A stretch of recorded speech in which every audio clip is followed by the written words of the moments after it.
Mga kaganapan sa DepEd Cabanatuan.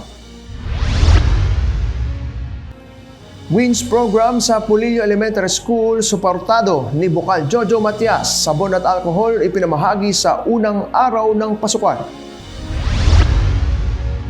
Feeding sa mga kaakay na sumabak sa end of school year reading program na iraos na. Pondong ginamit nagmula sa Canteen Fund.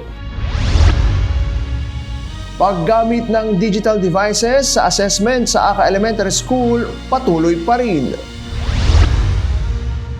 Mga paaralan sa District 10 naging handa sa pagtanggap ng learner with disabilities matapos ang ginawang technical assistance. Mga kaganapan sa Baquero Elementary School simula noong pasukan, alamin. Youth empowerment laban sa illegal na droga sa Luis O. Riñon Integrated School isinagawa. Seminar kontra droga isinagawa sa Bacod Bayan Integrated School. Paper waste collection sa Barlis Elementary School, pakikinabangan ng mga mag-aaral.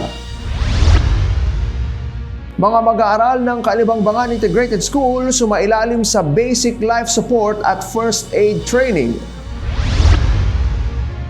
National Learning Camp sa San Josef National High School nagsulong ng bansang makabata, batang makabansa. San Josef Elementary School earns positive remarks from Regional OBE Task Force. Camtinio National High School holds a day with PSDS. Camtinio Elementary School pushes special curricular programs. Edukwentuhan Special Podcast streamed online. Lahat ng yan dito lang sa DepEd Hour.